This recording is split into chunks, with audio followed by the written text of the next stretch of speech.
नमस्कार दोस्तों, मेरा नाम है विक्की सौरी। मैं स्वागत करता हूँ आप सभी का एक बार फिर से हमारे डिजिटल चैनल डिस्ट्रीम पे, जहाँ पर हम बिजनेसेस और स्टार्टअप से रिलेटेड बातें करते हैं। तो दोस्तों, मैं कल रात को बिजनेस वीक नहीं कर पाया था क्योंकि क्या हुआ था कि मैंने वैक्सीन लिया था तो बॉडी में थोड़ा वीकनेस सा फील हो रहा था। और कहते हैं कि वीकनेस सा फील हो या फिर कुछ होता है बॉडी में तभी थोड़ा सा वैक्सीन असर करता है। तो मैं भी इस कारण हूँ, तो इस कारण से वीडियो नहीं डाल पाया था। तो अभी सुबह सुबह वीडियो मिलेगा आपको, क्योंकि मैंने इस रात को शूट कर रहा हूँ एक्चुअली, और वीडियो आपको सुबह मॉर्निंग मिल जाएगी।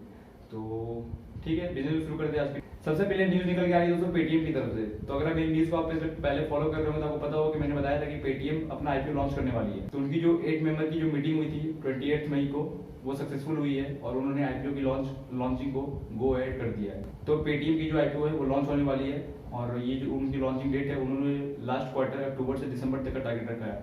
और मैंने न्यूज़ में बताया था दोस्तों, पिछले न्यूज़ में आपको, कि इन्होंने जो टारगेट रखा है इसे $3 बिलियन रेज करने का रखा है। और उस समय इनकी जो वैल्यूएशन है वो लगभग $16 बिलियन की है, क्योंकि लास्ट राउंड में उन्होंने फंडिंग जो उठाई थी सॉफ्टबैंक से वो $1 बिलियन की थी। और साथ ही उनकी जो वैल्यूएशन का टारगेट रखा जा रहा है लास्ट आईपीओ के साथ साथ वो लगभग 25 से $30 बिलियन की है, जो कि बहुत बड़ा अमाउंट है। और अगर ये आईपीओ हिट होता है तो ये इंडिया का अब तक का सबसे बड़ा आईपीओ होगा। तो देखते हैं ये आईपीओ कैसा रहता है। वैसे बता दूं कि सॉफ्टबैंक और अलीबाबा जो इसे बैक करते हैं, जिन्होंने इनमें पेटीएम पे इन्वेस्ट किया है, उन्होंने भी अभी अपना जो पैसा लगाया था पेटीएम में वो भी अभी से इवेलुएट कर रहे हैं कि वो उसको सेल कर देंगे। तो अब ऐसा आईपीओ लिस्ट होने वाली, तो जो पब्लिक उनको उसमें इन्वेस्ट करेंगे बेसिकली।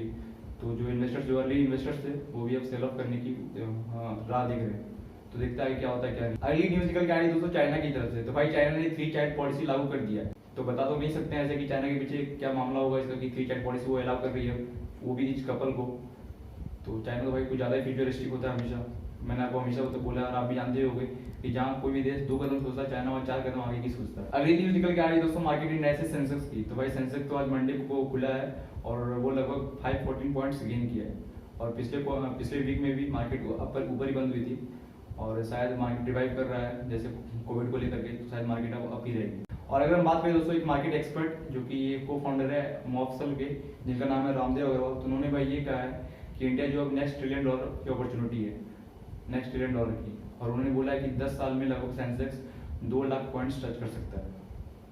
तो प्रेडिक्शन कहीं ना कहीं सही है, हो सकता है ऐसा, कोई बड़ी बात नहीं है इसमें, क्योंकि जिस तरह से मार्केट ग्रो अप कर रहा है, आने वाले 10 साल में 2 लाख पॉइंट्स आराम से मार्केट टच कर सकती है। अगली न्यूज निकल के आ रही है दोस्तों एग्रीकल्चरल मिनिस्ट्री की तरफ से। तो भाई उन्होंने ये अलाउ किया है कि वो फार्मर्स को एडिबल ऑयल के रूप में ऑयल सीड्स देंगे फ्री ऑफ कॉस्ट। और दोस्तों उन्होंने ये टारगेट रखा है इसमें कि वो 8 लाख लगभग सोयाबीन की मिनी किट्स सीड्स जो है वो देगी, और इसमें लगभग 74,000 ग्राउंड नट के mini kits as a seeds provide करेंगी फार्मर्स को। और ऐसा उन्होंने ये इसलिए किया है क्योंकि हमने जो हाल ही में देखा कि अभी जो एडिबल ऑयल की जो प्राइसेस थी वो काफ़ी बढ़ी थी। और अगर आप मेरी न्यूज़ को फॉलो कर दोगे तो आपको पता होगा कि मैंने इसमें कवर किया था कि लगभग पिछले कोविड से लेकर के फर्स्ट वेव से लेकर के अब तक 62% की वृद्धि हुई है इसमें। अगली न्यूज निकल के आ रही है दोस्तों ग्लोबल चिप शॉर्टेज की तरफ से। तो भाई मैं काफ़ी समय से बता रहा हूँ आपको, क्योंकि चिप की शॉर्टेज चल रही है, जो कि माइक्रो चिप होती है, जो कि टेक इंडस्ट्री में ज़्यादा यूज होती है, जैसे कि हमारे मोबाइल्स वगैरह हो गए, लैपटॉप्स हो गए, सिस्टम्स, पीसीज, और भी जैसे इलेक्ट्रिक व्हीकल्स वगैरह आते हैं, और भी आपके घर में जितने भी इलेक्ट्रॉनिक्स वगैरह जो आइटम्स होते हैं, होम अप्लायंसेस बेसिकली, तो उसमें जो ये चिप होती है उसकी बहुत ज़्यादा शॉर्टेज चल रही है। वो भी सिर्फ मात्र इंडिया में नहीं, पूरी ग्लोबली चल रही है। तो उसी को लेकर के इंटेल के सीईओ पैट गेल्सिंगर ने कहा है कि जो चिप शॉर्टेज की जो कमी है या फुलफिलमेंट है वो लगभग 2 से 3 साल लग सकती है इसमें। अगली न्यूज निकल के आ रही है दोस्तों कोविड-19 से हुए इम्पैक्ट की, जो कि सेकेंड वेव में हुई है। तो फिच जो कि कंपनीज और कॉर्पोरेट्स को रेटिंग्स देती है, तो उन्होंने बेसिकली ये कहा है कि इंडिया में मेजरली जितने भी बड़े बड़े कॉर्पोरेट्स हैं उनकी जो लॉसेस हुए वो लगभग मैनेजेबल है कंपैरिजन टू पिछले लॉकडाउन या पिछले कोविड के इम्पैक्ट से। अगली न्यूज निकल के आ रही है दोस्तों कोटक महिंद्रा बैंक की तरफ से। तो उनकी बोर्ड ने ये कहा है कि वो लगभग 5,000 करोड़ रुपए रेज करने वाले हैं एज अ डेट। अगली न्यूज निकल के आ रही है दोस्तों एविएशन सेक्टर से। तो भाई स्पाइस जेट ने ये कहा है कि वो अपने एम्प्लॉयज को की जो सैलरी होगी वो वर्क बेसिस पे देंगे, मतलब जितने घंटे के काम उस बेसिस पे सैलरी। और दोस्तों मैं बता दूं आपको कि काफी समय से ये जो कोविड-19 की जो इम्पैक्ट है सबसे ज्यादा यही सब सेक्टर में पड़ी है, जैसे हो गया एविएशन सेक्टर और हॉस्पिटैलिटी सेक्टर और टूरिज्म एंड ट्रैवल जो सेक्टर है, ये सब में ज़्यादा गड़बड़ी हुई है इस इम्पैक्ट की वजह से। तो स्पाइस जेट ये स्टेप इसलिए ले रहा है, और उन्होंने कहा है कि जो भी 30 मई तक की जिनकी सारी एम्प्लॉयज़ की जो सैलरी बनती है वो लगभग 1 जून तक सबके खाते में पहुंच जाएगी। और साथ ही उन्होंने ये भी कहा है कि इसमें लगभग कुछ 35% के लगभग एम्प्लॉयज़ को सैलरी कुछ डिडक्ट किया जा सकता है, डिफर किया जा सकता है। उन्होंने बेसिकली ये भी कहा है। तो देखते हैं क्या होता है क्या नहीं। अगली न्यूज़ निकल के आ रही है दोस्तों वैक्सीन की तरफ से।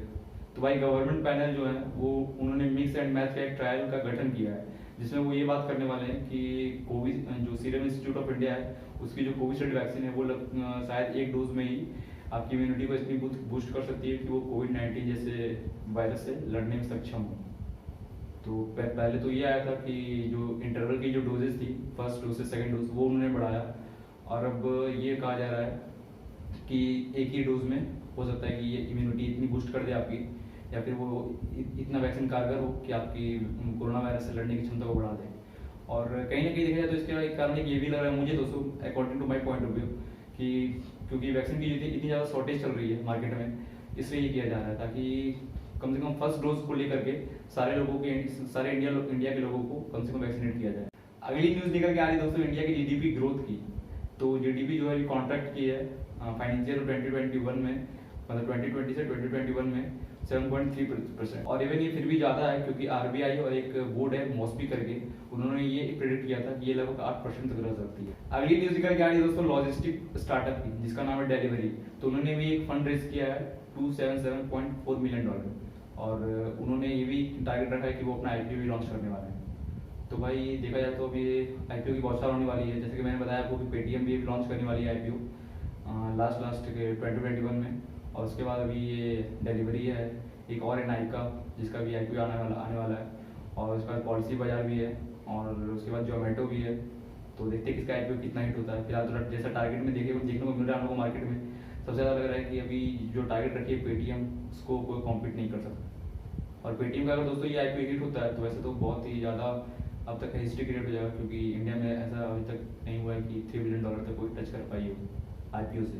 अगली न्यूज़ निकल के आ रही है दोस्तों जय किसान स्टार्टअप की, जो कि फार्मर्स को बेसिकली फाइनेंस में सपोर्ट करती है, और उन्होंने भी अपना फंड उठाया है $30 मिलियन का। अगली एक और न्यूज़ निकल के आ रही है दोस्तों फंडिंग से। तो एक कंपनी है प्लम इंश्योरेंस करके, जो कि कंपनीज को उनके एम्प्लॉयज़ के लिए हेल्थ इंश्योरेंस से बेसिकली प्रोवाइड करती है सर्विसेज, ठीक है। और उन्होंने भी टारगेट रखा है कि वो अभी अपना सीरीज ई राउंड का फंडिंग उठा रहे हैं, लगभग $15.6 मिलियन। अगली एक बहुत बड़ी न्यूज़ निकल के आ रही है दोस्तों रिलायंस जियो की तरफ से। तो भाई रिलायंस जियो ने पार्टनरशिप कर लिया है जापानीज गेमिंग फर्म सेगा से। तो अब आप अपने स्मार्टफोन से, और जिनके पास सेटअप बॉक्स होगा वो भी, मतलब मेजरली तो आप सबसे पहले जो सेटअप बॉक्स होंगे वही इसके अर्ली यूजर्स होंगे, और जियो गेम्स करके वो लॉन्च करने वाले हैं अपना, और उन्होंने पार्टनरशिप कर लिया है जापान की कंपनी सेगा से। तो देखते हैं ये हमको कब तक देखने मिलता है जियो गेम्स। अगली न्यूज निकल के आ रही है दोस्तों आरबीआई की तरफ से। तो आरबीआई ने महाराष्ट्र के एक बैंक को, जिसका नाम है शिवाजीराव भोसले सहकारी बैंक, उसको कैंसर चेक दे दी है, और वो अब बैंकिंग बिजनेस से हट रही है 31 मई से ही, आज ही से। और उन्होंने बेसिकली इसका कारण देते हुए ये कहा है कि उनकी जो फाइनेंशियल कंडीशन थी वो बहुत ही पुअर हो गई थी। और अब आपको लग रहा होगा, या फिर जो महाराष्ट्र देख रहे होंगे हमारे न्यूज़ को, उनको लग रहा होगा कि उनकी जो बैंक में अकाउंट्स या डिपोजिटर्स जो अपना पैसे जमा किए थे वो कैसे लेंगे। तो आरबीआई ने इसको भी क्लियर किया है कि 98% लगभग जो डिपोजिटर्स होंगे वो अपना पैसा क्लेम कर सकते हैं। एक बोर्ड है DICGC, जिनका कंप्लीट नाम है deposit insurance and credit guarantee corporation. तो वहाँ से वो अपना डिपोजिटर जो भी होंगे वो अपना पैसा क्लेम करके ले सकते हैं। अगली एक और न्यूज़ निकल के आ रही है दोस्तों क्रिप्टो इन्वेस्टर्स और ट्रेडर्स की।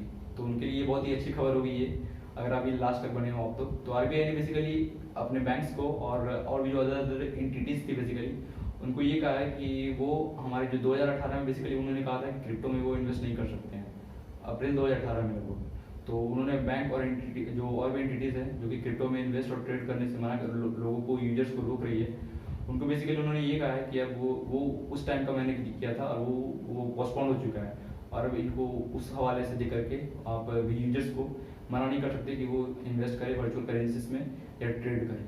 तो क्रिप्टो यूजर्स के लिए बहुत अच्छी न्यूज़ होगी मेरे ख्याल से। तो ठीक है दोस्तों, इसी के साथ आज की बिजनेस न्यूज़ खत्म होती है। उम्मीद करता हूँ ये वीडियो आपको इंसाइटफुल लगा होगा। अगर आपको ये वीडियो पसंद आता है तो आप इसे लाइक करके मुझे मोटिवेट कर सकते हैं, क्योंकि मैं भी अपने एफर्ट्स डाल के लगातार आपके लिए बिजनेस न्यूज़ और स्टार्टअप न्यूज़ और केस स्टडीज पे काम करता हूँ। तो अगर आपको किसी भी केस स्टडीज चाहिए तो आप मुझे कमेंट करके बता सकते हैं, मैं उस पर केस स्टडी जरूर बनाऊंगा। और ठीक है, मिलते हैं अगली वीडियो में, तब तक के लिए आप सभी खुश रहिए, संतुष्ट रहिए और तंदुरुस्त रहिए। गुड बाय, जय हिंद।